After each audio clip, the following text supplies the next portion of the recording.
थप्पड़ मारा वो भाजपा से हैं। तो आप देखो ना आपका लेवल कितने जवान हो गया। मैंने नहीं, मनोज तिवारी को अपने आंखों से नहीं देखा। और ये भीड़ देखिए, जनसैलाब देखिए, कन्हैया कुमार सिर्फ हिंदू मुस्लिम करोगे, आप सिर्फ राम मंदिर करोगे।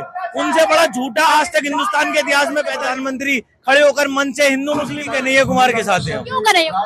हम एक सोच के फिर वो वही करेंगे, माँ से मटन, माँ से मुस्लिम, माँ से मस्जिद, माँ से। कन्हैया कुमार यहाँ पर आने वाले हैं, किस तरीके से देखते हैं? माहौल बहुत ही बढ़िया है। और दूसरी बात ये है, जैसे कि हर प्रजा को किराया चाहिए होता है, उसी तरीके के हर राष्ट्र को एक मुख्य चाहिए होता है प्रधानमंत्री के रूप में। तो हमारे जो नरेंद्र मोदी है, उन्हें 10 साल दिए हमने मुख्य के रूप में, 10 साल में कुछ नहीं कर पाए। तो अभी मैं ये सोच रहा था कि लोग कह रहे हैं, मैंने काफी लोगों को सुना है कि माहौल बदल रहा है, क्या नाम है, प्रधानमंत्री हमारे आ रहे हैं सपोर्ट में मनोज तिवारी के। तो मैं ये कह रहा था कि जब 10 साल में कुछ नहीं कर पाया तो एक रैली में वही करेंगे, माँ से मटन, माँ से मुस्लिम, माँ से मस्जिद, माँ से मंगलसूत्र, माँ से मंदिर, बस यही करेंगे वो। 10 सालों में इतना विकास हुआ है, जनता खुश है मेरे राज्य में? कौन सी जनता खुश है? आप मुझे बताओ। युवा जो है वो बेरोजगारी से परेशान है, जो हमारे देश के जवान है वो अग्निपथ से परेशान है, जो हमारे देश के बच्चे हैं वो शिक्षा से परेशान है, पेपर लीक से परेशान है, जो हमारे किसान हैं वो एमएसपी से परेशान है, जो हमारे बड़े बूढ़े हैं वो अस्पतालों की बढ़ती लाइनें, लंबी लाइनें और कटती जो हमारी बड़े बूढ़ों की जो हमारी कटती पेंशन है उससे परेशान है। बताइए, बदलाव चाहते हैं? बदलाव भी चाहता है। कन्हैया कुमार पे विश्वास है? बिल्कुल विश्वास है उन पे, उनकी बातों पे और उनके माहौल से, और उन्हें देख के लगता है कि कुछ करेंगे। ये बताइए, युवा है तो युवा इस बार किस साइड है, मनोज तिवारी या कन्हैया कुमार? कन्हैया कुमार ऑब्वियस बाहर के साथ हैं। क्यों कन्हैया कुमार? हम एक सोच के साथ हैं, विचारधारा के साथ हैं, इस देश को आगे बढ़ाने के साथ हैं। जो राहुल गांधी हमारे नेता ये सोच लेकर चल रहे हैं कि देश आगे बढ़े, हर एक इंसान को उसका अधिकार मिलना चाहिए, उसके साथ भेदभाव नहीं होना चाहिए, धर्म के अधिकार। हमारे प्रधानमंत्री, ये हमारे देश की बहुत ज्यादा विडंबना की बात है कि आज हमारे देश प्रधानमंत्री खड़े होकर मन से हिंदू मुस्लिम कर रहे हैं। वो कह रहे हैं कि ज्यादा बच्चे पैदा करने वाले मुसलमान हैं। ये बड़ी शर्म की बात है हमारी डेमोक्रेसी के लिए। ये भी बयान है कि ज्यादा बच्चे पैदा करने का मतलब मुसलमान नहीं है, लेकिन आप लोग ले लेते हैं अपने ऊपर। मैम अगर आपने, मैं इससे आप ये क्वेश्चन आप अपने आप से करें, ये बात आपने भी सुनी है, ये बयान प्रधानमंत्री जी का आपने भी सुना है कि उन्होंने किन अल्फाजों के साथ उस चीज को कोट किया है। अगर वो बात, और वो झूठ में तो जुमलाबाज है, उनसे बड़ा झूठा आज तक हिंदुस्तान के इतिहास में पैदा नहीं हुआ। मैं लिख कर कह सकता हूँ कि आज तक हिंदुस्तान के इतिहास में प्रधानमंत्री से ज्यादा झूठा आदमी पैदा नहीं हुआ। उनको सच्चे प्रधानमंत्री, देवता जैसे प्रधानमंत्री। ये तो बड़ी सोच है। ये खुद देखो, समझदार लोगों को पता है, जो समझदार है, जो सेंस रखता है, जो पढ़ा लिखा है, उसे मालूम है कि वो देश को कितने गड्ढे में लेकर जा रहे हैं। और राहुल गांधी बात कर रहे हैं देश को आगे ले जाने की, आप लोगों को बढ़ाने की, हमें बढ़ाने की बात कर रहे हैं, वो विकास की। देखो यार, उनके पास क्या मुद्दा है? 10 साल के अंदर आपने 10 साल काम करा, आपके पास विकास के ऊपर बात करने के लिए बात ही नहीं है। कोई बात, आप सिर्फ हिंदू मुस्लिम करोगे, आप सिर्फ राम मंदिर करोगे। यार वो उनका स्लोगन आपने पढ़ा क्या है? जो राम को लाए हम उनको लाएंगे। इंसानों के अंदर इतनी काबिलियत कब से आ गई कि वो भगवान को लाएंगे? ये बड़ी नीची सोच के। पहले राम टेंट में रहते थे, मैंने घर दिया उनको। अच्छा, वो लाए राम को, तो फिर हमारे सुप्रीम कोर्ट ने क्या किया? मेरे हिसाब से तो ये फैसला सुप्रीम कोर्ट का है। हमारी जुडिशरी ने फैसला किया कि वहाँ राम मंदिर बनेगा, ठीक है। ये कहाँ से लाए? और इनके अंदर इतनी ताकत है कि इंसान होते हुए कि भगवान श्री राम को ये लाएंगे? इतने मोहताज है भगवान श्री राम कि ये लेकर आएंगे? कांग्रेस के राज में क्यों नहीं बना राम मंदिर? कोर्ट का फैसला नहीं आया, यूं नहीं बना। कोर्ट का फैसला आया जब इनकी सरकार थी, सुप्रीम कोर्ट के फैसले से राम मंदिर बना है। भाजपा ने राम मंदिर नहीं बनवाया, सुप्रीम कोर्ट के फैसले से राम मंदिर बना है। ये बात मैं पूरी जनता को क्लियर कर दूं, भाजपा का उसमें कोई रोल नहीं है, वो सुप्रीम कोर्ट का फैसला था, इसलिए हमने माना। 140 करोड़ जनता कहती है कि मोदी जी ने विकास किया। कौन कह रहा है? मैम कहाँ कह रहा है? मोदी जी कह रहे हैं। मोदी जी तो अपने मुंह से, मैं अपने मुंह मियाँ मिट्टू, लोग कहाँ कह रहे हैं? आप उनकी रैलियां देखे ना, कितनी लोग खाली हैं। आज रैली थी, कितनी माहौल था? मोदी जी आज रैली में आए थे, कैसा माहौल था? कुछ भी नहीं था, वही सब पैसों के टट्टू, पैसों के लिए। ये भीड़ जो है ना, ये मेरे नेता के लिए, ये राहुल गांधी के लिए, कन्हैया कुमार के लिए। अब ये भीड़ दिखाए, ये बच्चों का जोश देखें, ये देश के ले जाने के लिए। कन्हैया कुमार पे हमला हुआ है, किस तरीके से देख रहे हैं?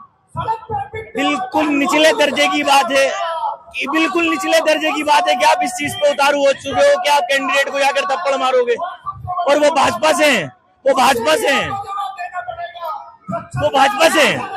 वो जिस आदमी ने उन्हें थप्पड़ मारा वो भाजपा से हैं। तो आप देखो ना आपका लेवल कितना गंदा हो चुका है कि आप देशद्रोही को हम दिल्ली में नहीं उतरने देंगे। साबित तो करो देशद्रोही है, साबित तो करो। आप डरते हो उस आदमी से, आप युवा से डरते हो, आप काबिल आदमी से डरते हो। आपको डर लगता है कि अगर अच्छा आदमी पार्लियामेंट के अंदर आएगा तो आपको जीने नहीं देगा, आपकी राजनीति खत्म कर देगा, आप डरते हो उससे।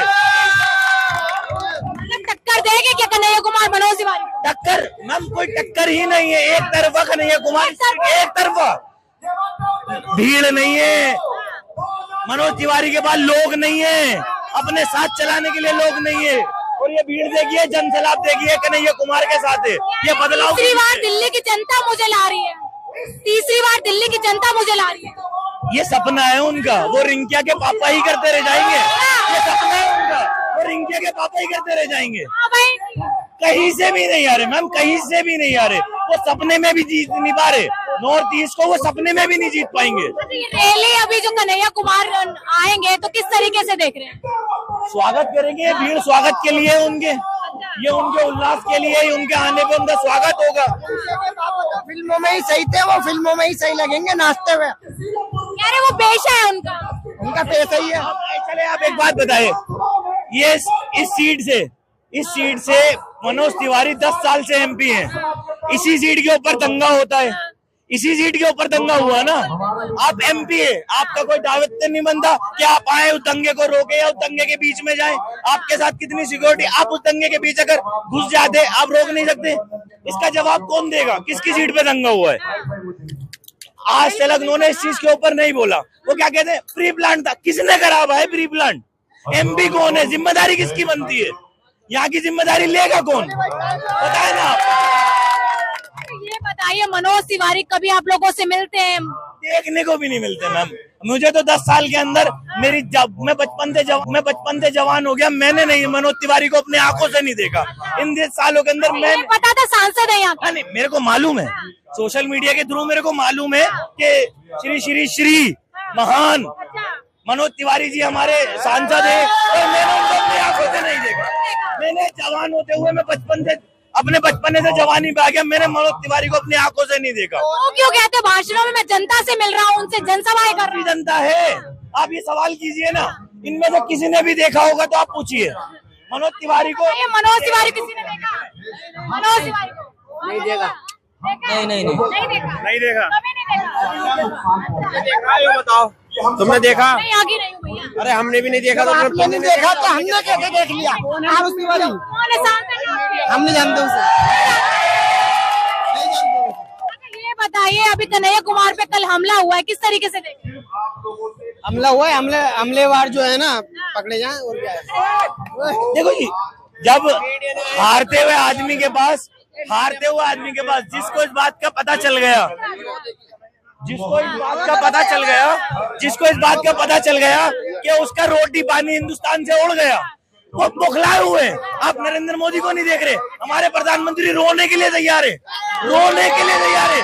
उनको मालूम हो चुका है कि हिंदुस्तान से उनका सब कुछ उड़ गया है। उनको पता चल गया है कि लोगों को पता चल गया कि वो लोगों का पागल बना रहे हैं। वो इस बात को खुद भी, प्रधानमंत्री रो रहे अपनी माँ को, उनके माँ का देहांत हुए, इतना वक्त हो गया, कल वो रो रहे मीडिया में बैठ के, तुम्हें कल अपनी माँ याद आ रही है, तुम अपनी गंगा को माँ बता रहे हो। तुम किस लेवल पे प्रधानमंत्री गिरेंगे अभी आप देखते जाएं।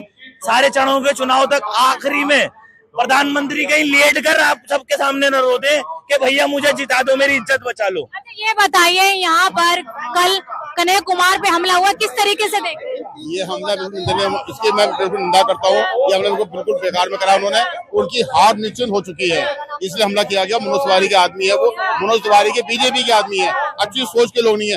जिसको सुप्रीम कोर्ट ने क्लीन चिट दे दी हो, उस आदमी को दूसरा आदमी को जाके कहे कि टुकड़े गैंग का आदमी है, ये बात सही है क्या? इसको बड़ा संज्ञान खुद सुप्रीम कोर्ट को लेना चाहिए, जैसे हमने वरी कर दिया, जिस पर कोई हमने आरोप नहीं लगाया। तो उसको तुम उसको ऊपर इल्जाम कैसे लगा सकते हो? लेकिन हमला करने वाले वीडियो जारी करके कहते हैं कि टुकड़े टुकड़े गैंग को दिल्ली में नहीं घुसने देंगे। तो इस बात को सुप्रीम कोर्ट लेना कि सुप्रीम कोर्ट ने उसे बरी करा है और दूसरा उसे अभी उसे कह रहे हैं टुकड़े टुकड़े गैंग का आदमी है, तो इसके ऊपर संज्ञान ले सुप्रीम कोर्ट कि हमारे निर्णय को कैसे बदल रहा है आदमी, हमारे निर्णय के खिलाफ कैसे जा रहा है। इसकी तो मैं बहुत निंदा करता हूँ और सुप्रीम कोर्ट से कहता हूँ कि उस आदमी को गिरफ्तार करवाए कि हमारे फैसले के खिलाफ क्यों जा रहा है। ये अच्छा नहीं है क्या? सुप्रीम कोर्ट के फैसले चुनौती दे रहा है ना, वो टुकड़े टुकड़े गैंग का आदमी है। कौन कह रहा है? एक आम आदमी क्यों नहीं लेना संज्ञान? सुप्रीम कोर्ट संज्ञान लेना चाहिए। अच्छा ये बताइए, प्रधानमंत्री मोदी जी की रैली निकली थी अभी, किस तरीके से थी? उनकी रैली ऐसी है जैसे शास्त्री 420 में राजपुरी रैली थी, एक नेता के सामने दाद मानने वाली की रैली। और क्या नाम है, मोदी जी वाराणसी की बात करते हैं, कहाँ की बात करते हैं? क्या वाराणसी या बीजेपी किसी भी आदमी ने इन 10 साल में गुजरात को जिक्र करा जहाँ से अमित शाह और ये मोदी जी आए और आकर के यहाँ पर इन्होंने दिल्ली में या पूरे राज कर रहे हैं? क्या इन्होंने अपने अहमदाबाद की, गुजरात की, बड़ौदे की और दूसरी जगह की तारीफ करी कि हमारा रोल मॉडल वाले मुल्क देखो, वाला शहर देखो? क्या बताया इन्होंने? बताया 10 साल में बताया इन्होंने? गुजरात को नहीं बताया ना कि गुजरात कैसा बना करके आए, नहीं बताया ना, जो वहाँ पे कोई तरक्की नहीं करी। मनोज तिवारी के काम की बात करें, कितना काम हुआ है? मनोज तिवारी का काम क्या होता तो उनकी जेल में 10-20 आदमी नहीं जाते। मनोज तिवारी अपना काम गिनाते कि मैंने यहाँ पर यही चीजें बनवाई है, यहाँ पे मैंने एम्स बनवाया है, मैंने यहाँ पे स्कूल बनवाया है, मैंने यहाँ पर IT बनवाई है, या मैंने यहाँ पे कॉलेज बनाया, कोई चीज बनवाई है, फला यहाँ पे रोड बनवाया है, कोई काम तो मनोज तिवारी बतलाते ना। 10 साल के अंदर कोई लोग उससे कहते था मैंने 10 साल में इतना काम किया है, कोई काम तो बदला देना अपना, कोई काम नहीं बदला रहे ना वो। बताइए लास्ट क्वेश्चन है, क्या होगा इस सीट पे? बदलाव होगा या फिर से मनोज तिवारी? बदलाव तो पूरे हिंदुस्तान में होगा, बदलाव तो पूरे हिंदुस्तान में होगा। ये जरूरी नहीं है साहब ये यहीं पर ही होगा, बदलाव पूरे हिंदुस्तान में होगा और हर जगह से बीजेपी हार रही है, हार रही है और हार रही है। तमाम लोगों से बातचीत की, लोगों से जानने आए थे कि मनोज तिवारी जनता के लिए कितना काम किया है, जनता का कितना विकास किया है, लेकिन हालांकि यहाँ की जनता बिल्कुल नाराज लग रही है, कह रही मनोज तिवारी ने कोई काम नहीं किया, बदलाव चाहती है। लेकिन देखना है कि जनता क्या बदलाव कर पाएगी या नहीं कर पाएगी।